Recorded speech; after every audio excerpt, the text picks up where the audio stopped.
someone asked me if I was the one that made the lectern, and I said no, it was Mary Ellen's dad who's good with his hands. If I had tried to make it, Sue would have called the doctor immediately. I got my tools out and said, Roger will be by sometime today, but I don't know yet when. So I went to seminary, and I'm not all that wonderful when it comes to woodworking or carpentry. So this is not my doing. This is Mary Ellen's dad who did this. Ryan and Mary Ellen and the kids were all in Rocky Mountain National Park. I took a picture of the worship poster out front this morning and sent it to Ryan and said, "We are here." And he texted back and said, "Excellent." So they're having a great trip based on their notes to us. They spent some time at the Arches National Park in Utah, and they made a run down to Four Corners, which was a surprise to the kids. They got to stay at the Four Corners and be in 4 states all at one time.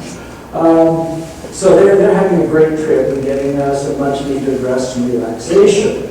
When Ryan invited me if I would come and speak for him today, I asked him if he was in the middle of any kind of a series, if there was anything I needed to pay attention to stay on theme. And he said that the theme for the month was going to be on rest.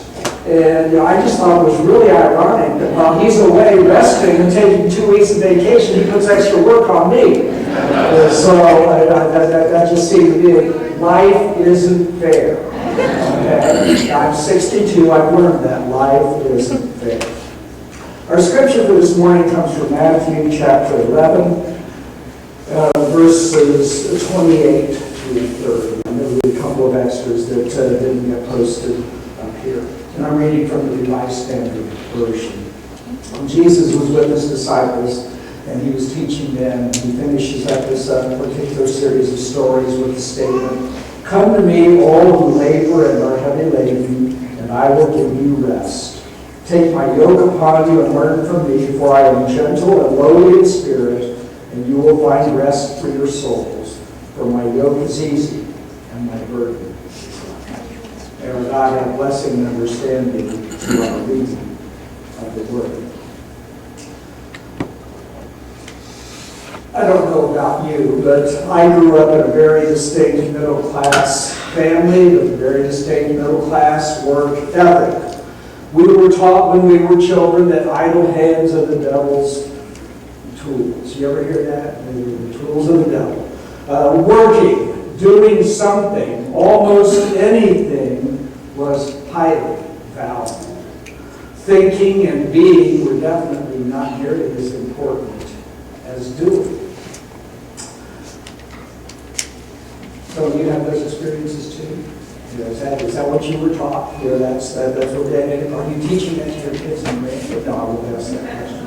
Those attitudes that we're raised with stay with us for life, don't they? It's very hard to get that mantra out of your mind after you've been taught that.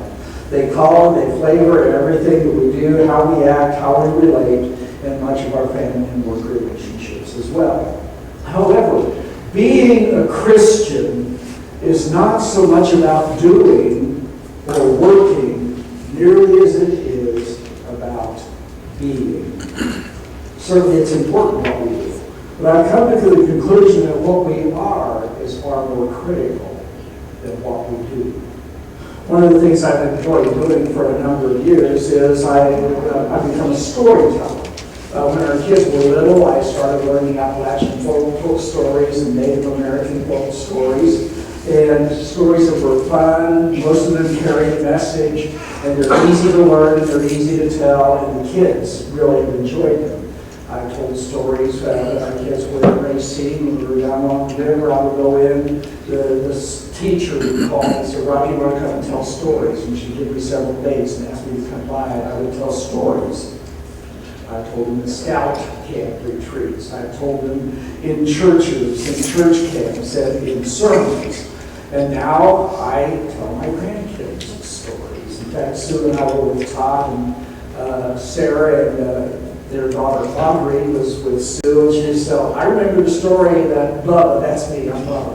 I remember the story Bubba told about the bridge over here. I told Three Billy Goats Gruff. There was a bridge, and we acted out the story with the kids on the bridge. So I can't lie to you and say that I'm not old enough to have grandkids. You already know the truth. I've got 7 grandkids. So I tell the stories now to my grandchildren, the same stories that I used to tell to my kids. So for our time together this morning, I want to tell you a story that I came across in a book called Storytelling, Imagination, and Faith. It's a story by David Juniper, but I've modified it and taken it from the story and I put it into the first person as though it was actually me in the story. Okay, but it's not a story that's original to me. Okay? One bright fall morning, I was sitting at my breakfast table getting my daily allotment of caffeine. And I was sitting there thinking, I've had a lot of problems going on recently. Things haven't been going too well at work. There's trouble in the family. I just can't pursue to do what I wanted to do. I really ought to take some time and pray about these troubles. I've been awfully busy. But when all of a sudden, I sensed that someone had come into the room with me, and I turned and looked over my shoulder, and he stood right there beside me. It was Jesus in person. And I gasped. Jesus, what are you doing here? I said. The Lord himself was standing there. I rubbed my eyes just to make sure it was true. It had all checked out from the tip of the white seamless robe he was wearing to the faint halo that surrounded his head. It was Jesus the Christ in person. That is, it's not that you shouldn't be here. It's just that I'm not used to seeing you in such a visible form, Jesus. This unexpected visit had really unsettled me. And I vaguely wondered if I'd done anything wrong. You ever do that? You ever wonder when something happens, did I do something wrong? I'm driving down the street with a siren and the lights flash. Oh my God, what did I do? Yeah.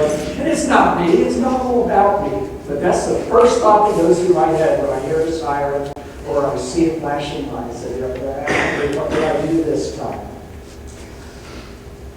Jesus just smiled and the light in his eyes grew bright. Would you like to go for a walk? He asked. Well, sure. And so we walked down the little country road by the house where we lived. And slowly the truth began to dawn upon me. And I thought to myself, man, what an incredible opportunity. Jesus has all the answers to all of my problems. My relationships at work, my worries about the future, my family life, my 401k. All I have to do is ask, and I'll get the answer to any problem I have. We walked quietly for a few minutes, then I turned to Jesus and said, excuse me, Jesus, but I need some advice on this situation at work.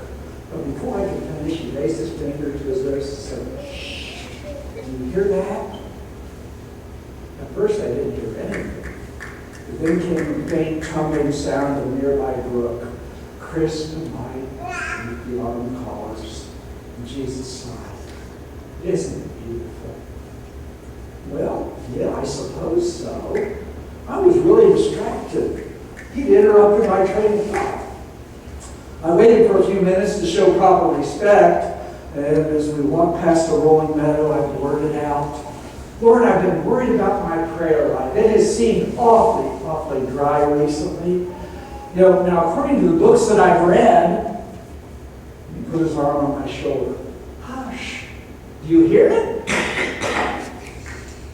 Children were running through the meadow, laughing and playing. Once again he smiled and said, isn't it wonderful? Well, yeah, now that you mention it, it is. But I love kids, Jesus. We walked on, and a thought crossed my mind, a horrible thought. What if I lost this opportunity? Here were all the answers to all my concerns, right at my elbow. He knew all the deepest mysteries of the universe. Love, death, Armageddon. As a last resort, I thought I would talk to him about religion. After all, that's his line of work. Lord, I was wondering about Warren's book, A Purpose-Filled Life. And again, a friendly arm came around my shoulder and gritted my teeth. Then he stopped and he silently picked up a stone from the road. He grinned. I bet you can't hit the top of that telephone pole over there. I was confused. Of all the things, and from the Lord. This is not what you expected from the second person of the Holy Trinity. If you were God, wouldn't you be a bit more serious about it? I would be. Then he casually tossed his stone in the general direction of the telephone pole. It sailed right past and missed. Well, although my depression was deepening, I stopped and I picked up a rock. What else could I do? And I half-heartedly threw it in the direction of the telephone pole. It arched through the air and it hit the pole. I don't know how, but it did. He looked at me with a smile on his face and said, "Hey, you're pretty good." We walked on, the knots in my stomach grew tighter and tighter. Whenever I wanted to talk about something of importance, there was always an interruption. Maybe it was a faded blue flower in the grass, or a butterfly would land in front of us. Something always caught his attention. At last, our walk ended. I was so upset I couldn't think about anything to say. Beneath his long black beard, he had a playful smile on his face. As he turned to leave, the light in his eyes seemed to shine even brighter. As he walked to the door, he stopped and he glanced back over his shoulder at me and he said with a smile, "Roger, stop trying so hard." And with that, he was gone. So I encourage all of us today to stop trying so hard. Relax in the presence of Christ. Know that you are loved.